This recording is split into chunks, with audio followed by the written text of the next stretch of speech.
지금 이제 파워웨이브 집회가 수련회가 이제 오늘 마지막으로 이제 돌아오게 됩니다. 같이 기도해 주셔서 너무 감사하고 또 돌아오는 마지막 시간까지 그리고 돌아와서 또 우리 경험해 보신 분들은 알죠. 수련회에서 은혜 받고 집에 돌아오면 쏟을 일이 생깁니다. 그래서 그렇지 않고 또 우리 자녀들이 주님을 향한 믿음을 계속적으로 살아가는 데 도전할 수 있도록 같이 기도해 주시고 우리 부모님들께서도 너무 많은 기대를 하지 않으시기를 바랍니다.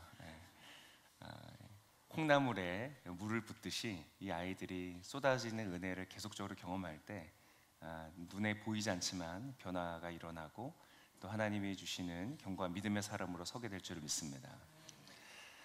네, 우리 오늘 하나님의 말씀을 나누도록 하겠습니다. 우리가 삶을 살아가면서 위로가 필요합니다. 여러분 어떠십니까? 다 지난 한 주간을 살아오시면서 혹시 위로가 필요하진 않으셨습니까? 어떠한 말이 위로가 될까요? 나에게 위로가 어떻게 주어질까요? 아마 우리가 할 수 있는 최고의 위로의 말은 이것일 겁니다. 나는 당신 편이에요. 이걸 겁니다. 지난 한 주간 부부간에 여러분이 말씀을 많이 하셨는지 모르겠는데 우리 옆에 혹시 부부가 계시면 배우자가 계시면 한번 눈을 바라보시면서 인사하겠습니다. 나는 당신 편이에요. 참 영혼이 안 느껴지네요. 이걸 참 못해서 우리가 남편이죠. 그런데 이것이 분명히 우리가 할 수 있는 최고의 위로입니다. 그래서 많이 하시길 바랍니다. 어려움이 있고 힘든 일이 있을 때 상대를 조언해주고 교정해주기보다 그것도 필요한 일들입니다. 하지만 그보다 앞서야 될 것은 나는 당신 편입니다. 우리 한 번 더 인사 훈련 겸 한 번 더 하겠습니다. 옆에 계신 분에게 진심으로 좀 담아서 난 당신 편입니다. 인사하시죠.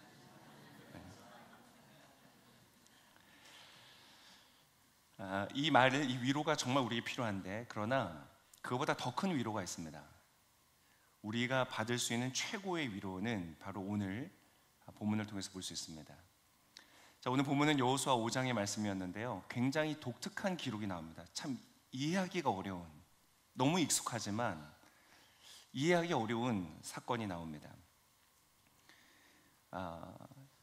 여호수아가 하나님을 만나죠. 많은 신학자들은 이분이 여호와의 군대의 군사령관이라고 자기를 소개했던 이분을 그리스도라고 이해합니다. 성육신이 있기 이전에 그분이 이 땅 가운데 자신을 드러내신 적들이 몇 번 있는데 그것은 바로 예수님이시다 이렇게 봅니다. 그런데 그분이 나타나셔서 많은 말씀을 하지 않으십니다. 굉장히 전혀 예상하지 못했던 뜬금없는 갑자기 등장을 하셨고 참 이해하기 어려운 아주 단순한 몇 가지 얘기를 하고는 그 스토리가 끝이 납니다. 굉장히 참 이해하기가 어렵고 알기가 힘든 그러한 내용인데요. 한번 좀 살펴보겠습니다. 자, 이제 요단강을 건넜고 여호수아가 이 공성 작전을 준비 중입니다. 여리고 이 성을 어떻게 함락할 것인가를 살펴보는 가운데에 여호수아가 한 사람을 만나게 됩니다. 오늘 본문의 13절 다시 한번 같이 읽겠습니다. 여호수아가 여리고에 이르렀을 때 눈을 들어 보니 어떤 사람이 손에 칼을 빼들고 그 앞에 서 있었습니다. 여호수아가 그에게 다가가 말했습니다. 당신은 우리 편이요 우리 원수의 편이요. 길목에 한 사람이 서 있는데 칼을 빼든 채 서 있었습니다. 그의 자세를 볼 때 앉아 있는 것도 아니고요, 칼을 칼집에 넣어 있는 것도 아니고 칼을 뺀 채 서 있다는 것은 분명한 메시지를 전달하는 것입니다. 그 메시지는 둘 중에 하나입니다. 그 사람은 그곳에 서 있는 이유가 나를 공격하려 서 있든지 아니면 나와 함께 공격을 하려고 서 있든지 둘 중에 하나입니다. 그 메시지를 분명히 여호수아가 인식했기 때문에 질문을 하는 것이죠. 아주 당연한 질문입니다. 당신은 우리 편이요? 아니면 원수의 편이요? 당신은 나와 함께 내 편에 서서 적을 공격하려고 서 있는 것이요? 아니면 원수의 편에 서서 나를 공격하려는 것이요? 분명한 질문을 한 것입니다. 여기까지는 너무 자연스럽고 너무 당연한 일입니다. 그런데 그 서 있는 사람이 대답을 하는데 전혀 예상하지 못했던 대답을 합니다. 분명히 이지선다로 줬습니다. 둘 중에 하나일 거라고 질문을 던졌습니다. 그런데 여호수아가 주지 않은 예시에 없었던 세 번째 대답을 하는 것이죠. 14절에 이렇게 대답했습니다. 같이 읽겠습니다. 그가 대답했습니다. 아니다. 나는 지금 여호와의 군사령관으로 왔다. 그러자 여호수아가 땅에 엎드려 경배하고 그에게 말했습니다. 내 주께서 종에게. 여러분 혹시 아십니까? 바로 지금 이 대화가 우리에게 필요한 가장 큰 위로인 것입니다. 우리는 이렇게 생각합니다. 최고의 위로는 하나님이 내 편이시라는 것이다, 이렇게 생각하게 됩니다. 여러분 그렇지 않습니다.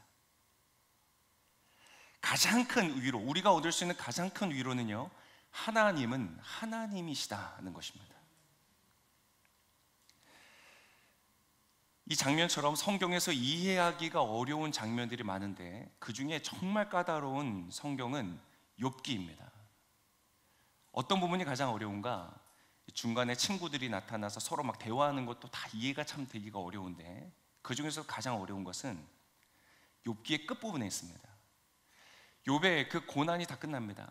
욥이 어떤 사람이었죠? 의로운 사람, 하나님을 경외하는 사람. 날마다 저녁마다 가족들이 하루를 마치고 돌아오면 하나님께 혹시 자녀들이 지었을지 모르는 그러한 죄로 인해서 회개하는 예배를 드리고 자녀를 늘 축복하고 하나님의 말씀대로 살려고 몸부림쳤던 사람. 그래서 어느 정도였는가? 하나님이 자랑하시는 사람이었습니다. 야, 내 종 욥을 보았느냐? 그런데 사탄이 그 욥에 대해서 비방하는 말을 했고 그것으로 인해 이 여러 가지 고난을 겪게 됩니다. 자녀들이 하루아침에 다 죽어버리고 재산을, 그 많던 재산을 하루아침에 다 잃어버리고 본인의 건강도 상해서 이 피부병 때문에 손톱으로 긁을 수도 없어서 기왓장으로 자신의 몸을 긁어야 될 정도로 아주 비극적인 상태에 이르렀습니다. 망해도 보통 망한 것이 아니라 완전히 망한 것이죠. 그 모든 것이 오직 하나, 하나님을 정말로 사랑하느냐, 하나님을 정말로 경외하느냐를 테스트하기 위한 것이었습니다. 자, 그 고난의 끝이 나고 하나님이 나타나십니다. 그러면 당연히 그 성경을 읽으면서 우리가 기대하는 것은 뭘까요? 욥이 기대할 것은 무엇일까요? 적어도 제가 기대한 것은 하나님이 나타나셔서 욥아, 그동안 정말 고생했다. 야, 나를 향해서 너의 믿음을 그렇게 지키는 것을 보니 내가 너무 자랑스럽구나. 칭찬을 하시고 그동안 수고했다고 위로해 주실 것이 기대가 되는데요, 하나님이 딱 나타나셔서 뭐라고 하시는지 아세요? 그동안 수고했다, 이런 말씀 없으십니다. 갑자기 예상하지 못했던 전혀 다른 말씀을 하시는데 무슨 말씀을 하시는가? 나는 하나님이다, 이것을 선언하십니다. 정말 이해가 안 되는 것입니다. 하나님을 인하여, 하나님을 향한 믿음 때문에 그 고난을 겪고 그 고통을 겪고 있었던 그 사람에게 하나님이 나타나셔서 위로하시는 그 방법이 무엇이냐? 내가 하나님이다, 내가 이 온 우주 만물을 창조하였다. 욥기 38장 3절 그리고 40장 7절에 보면 동일한 말씀을 하시는데요, 너는 대장부처럼 허리를 묶고 내가 너에게 묻겠다. 너는 내게 대답하라. 내가 이 세상을 창조할 때 너는 어디 있었느냐라고 하시면서 굉장히 강한 도전을 하시는 겁니다. 근데 여러분, 바로 이것이 가장 큰 위로라는 것입니다. 이해하기 쉽지 않습니다. 그러나 이것이 맞습니다. 하나님께서 나의 편이 되셔서 위로되는 것이 아닙니다. 여러분, 나는 어떤 존재입니까? 우리는 얼마나 치우치고 불의하고 왜곡된 자입니까? 그것이 우리입니다. 여러분, 내가 원하는 대로 다 되면 얼마나 좋을까요? 내가 원하는 대로만 다 된다면 그것은 아마 천국일 겁니다. 그러나 내 옆에 있는 사람들에게는 지옥이 될 것입니다. 여러분, 지금 이곳에 있는 우리 중에서 누구의 뜻대로 이 세상이 되면 여러분 행복하시겠어요? 만족하시겠어요? 제일 괜찮아 보이시는 분 한 분은 고르자. 그러면 여러분 누구 고르시겠습니까? 다수결로 투표하겠다. 그러면 네, 번쩍 손 들고 있네요. 우리 훌륭해요. 여러분, 진보, 보수 어느 쪽의 뜻대로 되면 이 나라가 행복하고 아름다운 나라가 될까요? 좌파, 우파 어디의 뜻대로 되면 이 땅에 진정한 공의와 사랑이 임할까요? 사장님, 근로자, 누구의 뜻대로 되면 정말 행복할까요? 남자, 여자, 부모, 자녀, 이 사람, 저 사람 누구의 뜻대로 되면 정말 세상이 행복할까요? 여러분, 이 세상의 역사 속에 한 사람의 뜻대로 완전히 이루어지는 세상이 왔을 때 천국이었던 적은 단 한 번도 없습니다. 그것이 여러분 우리입니다. 우리가 아무리 똑똑해도, 우리가 아무리 선해도요, 어느 누구도 그 사람의 뜻대로 되어서 이 세상이 완전해질 수 없습니다. 언제인가, 언제 이 세상이 가장 아름답고 가장 행복하고 가장 안전하고 가장 의롭고 가장 사랑이 충만한가? 여러분, 오직 하나님의 뜻대로 이루어질 때인 것입니다. 저와 여러분의 삶이 가장 안전하고 가장 행복하고 가장 의롭고 가장 만족스러울 때가 언제인가? 나의 뜻이 아니라 하나님의 뜻이 나의 삶에 이루어질 때인 줄을 믿습니다. 왜 그렇습니까? 여러분, 하나님은 하나님이시기 때문에 그렇습니다. 야고보서 1장 17절에 하나님은 이렇게 자신을 소개하십니다. 같이 읽겠습니다. 온갖 좋은 선물과 온전한 은사는 위로부터 오며 빛들의 아버지께로부터 내려옵니다. 그분에게는 변함도 회전하는 그림자도 없으십니다. 여러분, 이분이 하나님이시기 때문에 그렇습니다. 온갖 좋은 선물과 온전한 은사는 내가 만들어낼 수 없습니다. 이 땅에서 기경해낼 수가 없습니다. 열심히 수고하고 노력해서 이뤄낼 수 있는 것이 아닙니다. 우리에겐 그러한 씨앗이 없습니다. 그것은 어디에서부터 오는가? 위로부터 온다. 빛들의 아버지께로부터 온다. 여러분, 그분은 온전한 빛이신 줄을 믿습니다. 그분에게는 조금의 어둠도 없습니다. 그래서 회전하는 그림자, 여러분, 빛이 있으면, 빛과 물체가 있으면 반드시 그림자가 지죠. 그래서 내가 어떤 형태로 빛을 향하여서든 그림자는 질 수밖에 없습니다. 그러나 하나님은 그분 자체가 빛이시기 때문에 그 회전하는 그림자도 없다는 것이죠. 그분이 그 자체가 빛이시다. 즉 그분이 완전한 사랑이시다. 그분이 완전한 공의이시다. 완전한 정의이시다고 말하는 것입니다. 그것을 알았던 다윗은 이렇게 고백합니다. 시편 18편 2절에 이렇게 고백합니다. 여호와는 내 바위시요. 얼마나 아름다운 말씀인지 모릅니다. 같이 한번 읽겠습니다. 여호와는 내 바위시요 내 산성이시요 나를 건져내는 분이시며 내 힘이신 내 하나님은 내가 피할 바위이십니다. 내 방패, 내 구원의 뿔, 내 산성이십니다. 그가 피할 바위이시고 방패이시고 산성이 되신 것은 그분이 내 편이 서서가 아닙니다. 그분은 흠이 없는 온전한 분이시기 때문에 그런 것입니다. 그래서 내가 그분을 온전히 의지할 수 있는 것입니다. 마음껏 맡길 수 있는 것입니다. 나는 여전히 흠이 많고 어둠이 있고 문제가 많지만, 그러나 하나님은 완전하시기 때문에 전적으로 그분을 붙들고 의지할 수 있는 것입니다. 그분 위에 내 인생을 지을 때 완전한 것입니다. 여러분, 다윗이 이것을 놓쳤을 때에 하나님께 그의 인생을 두지 않고 나의 인생에 하나님을 둘 때에 여러분, 그는 무슨 짓을 저질렀습니까? 충성스러운 그의 부하의 아내를 취하고 그 부하 우리아는 전쟁터에서 죽게 만들었습니다. 그러고는 어떻게 했습니까? 회개했습니까? 아니요. 그는 여전히 안식일날 가서 제사를 드렸습니다. 여전히 절기를 지켰습니다. 여전히 나라를 다스렸습니다. 여러분, 그렇게 무서운 지옥이 어디 있습니까? 그는 여전히 왕으로서 그의 충성스러운 신하를 죽여버린 채 그의 아내를 이제는 정식으로 그의 아내로 취하여서 멀쩡하게 그 궁전에서 나라를 여전히 다스리고 있는 것입니다. 여러분, 그곳은 사울이 다스리던 땅과 전혀 다를 바가 없고 그 이후에 나올 어떠한 타락한 왕들과 보다도 비교할 수 없을 정도로 악한 인생입니다. 여러분, 오직 주님의 뜻이 이루어지는 것이 축복인 줄을 믿으실 수 있기를 바랍니다. 그렇기 때문에 우리의 기도가 여러분 달라지실 수 있기를 바랍니다. 하나님, 내 편이 되어 주십시오. 하나님, 내가 주장하는 이 주장이 옳다고 말씀해 주십시오. 하나님, 내가 가진 이 뜻이 이루어지게 해 주십시오. 여러분, 이 기도가 바뀌어지실 수 있기를 축복합니다.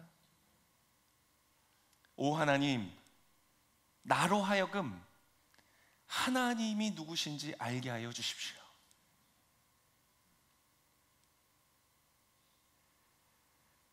하나님은 어떠한 분이십니까? 양 같은 우리에게 목자이신 분이십니다. 신부인 우리에게 신랑이신 분이십니다. 어린 자녀와 같은 우리에게 부모와 같은 분이십니다. 여러분, 하나님이십니다. 그리고 그 하나님이 우리와 함께 하십니다. 이것이야말로 최고의 축복이며 위로가 되는 줄을 믿습니다. 그때에, 그것을 알 때에 여호수아가 오늘 했던 그 태도를 우리도 취할 수 있게 되는 것입니다. 14절에 이렇게 말했죠. 그가 대답했습니다. 아니다, 나는 지금 여호와의 군사령관으로 왔다. 그러자 여호수아가 어떻게 합니까? 땅에 엎드려 경배하고 그에게 말했습니다. 내 주께서 종에게 무슨 말씀을 하시렵니까? 여러분, 이것이 이제 그 하나님이 말씀하신 가나안 땅을 정복하는 정복자요 축복을 누리는 사람이 되는 자의 기본적인 태도인 것입니다. 이것이 저와 여러분의 태도가 되실 수 있기를 바랍니다. 하나님 만나서 반갑습니다. 이제 제 뜻 아셨죠? 제 계획 아셨죠? 이대로 이루어주세요. 제 말 잘 들어주세요. 아닙니다. 하나님은 하나님이십니다. 그분 앞에 엎드려지는 것입니다. 경배하는 것입니다. 여러분, 오늘 이 예배가 그러한 예배 되실 수 있기를 축복합니다. 내가 서서 하나님 내 뜻을 이루어다 주세요 라고 기도하는 예배가 아니라 주님 앞에 엎드려지시는 예배가 되시기를 축복합니다. 그것이 축복인 것입니다. 엎드려져 경배하며 우리의 온 마음으로 경배하며 주님께 이렇게 얘기하는 겁니다. 하나님, 이거 이루어주세요가 아닙니다. 하나님, 말씀하십시오. 주의 종이 듣겠습니다. 하나님을 향하여 경청하는 자세, 말씀하옵소서. 주의 종이 듣겠습니다.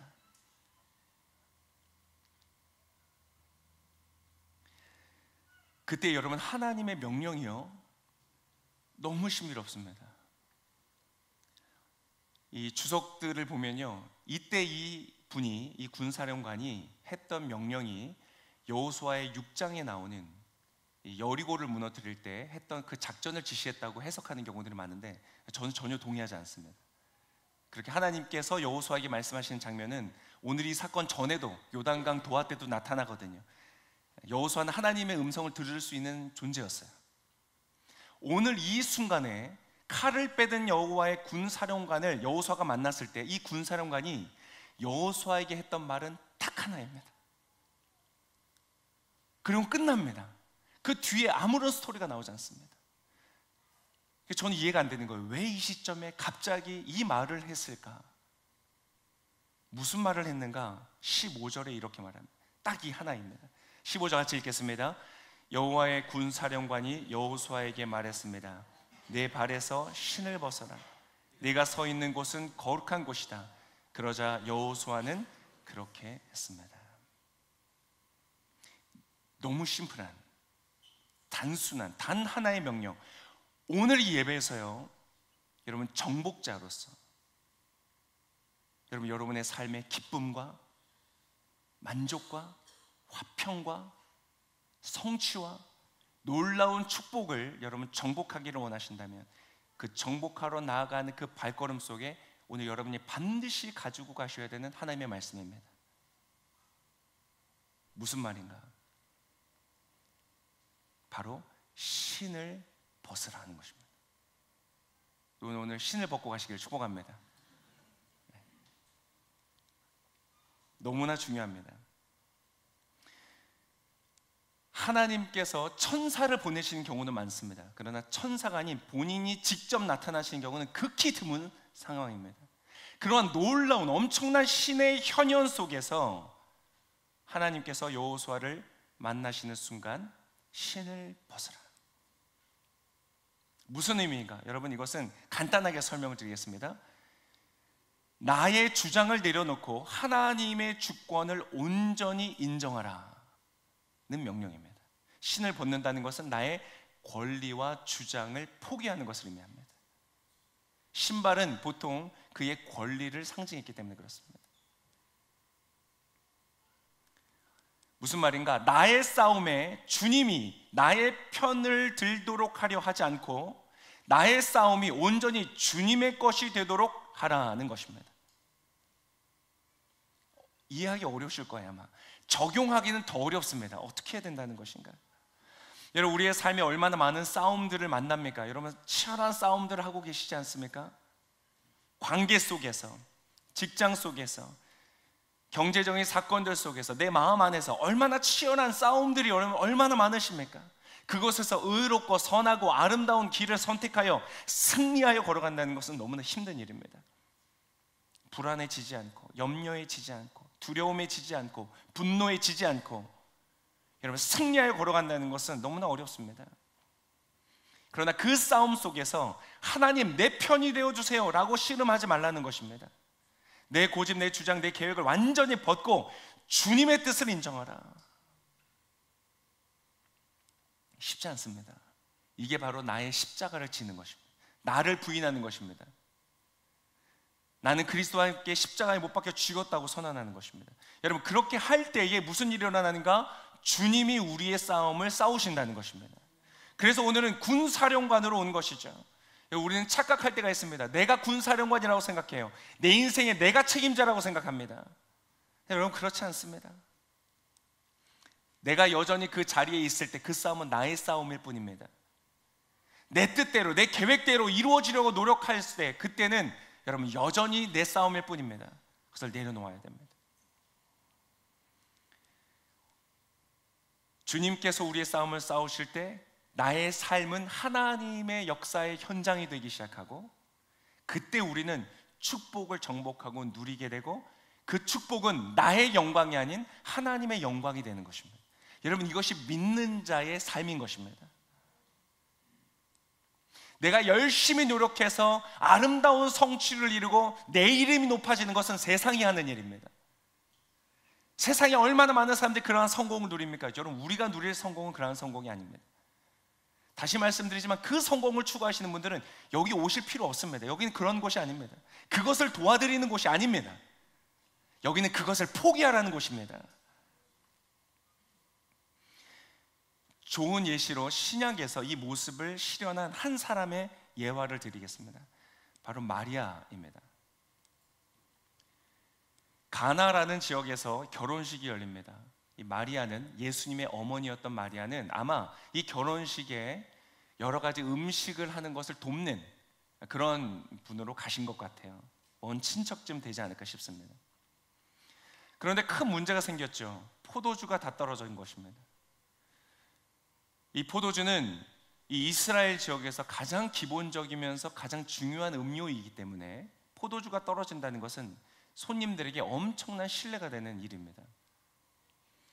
그때 마리아가 그것을 알고 나서 예수님께 가서 그 사실을 알리고 도움을 요청합니다.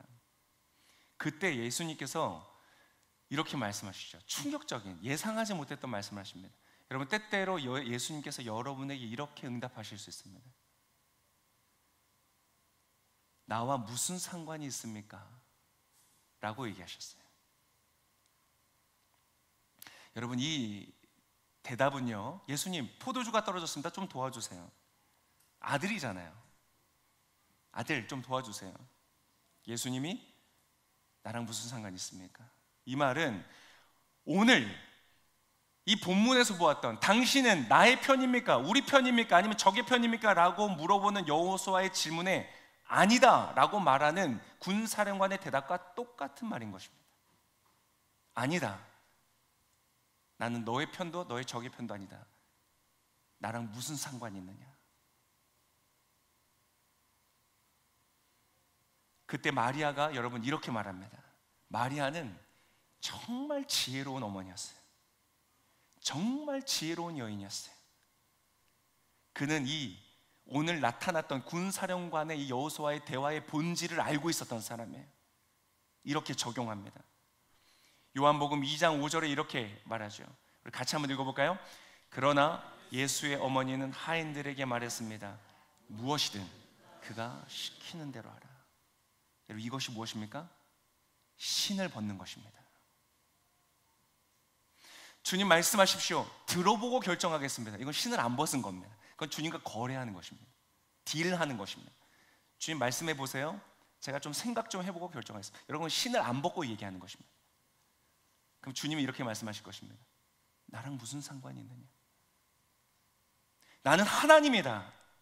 온 우주 만물을 창조한 자이다. 너가 그것을 믿느냐?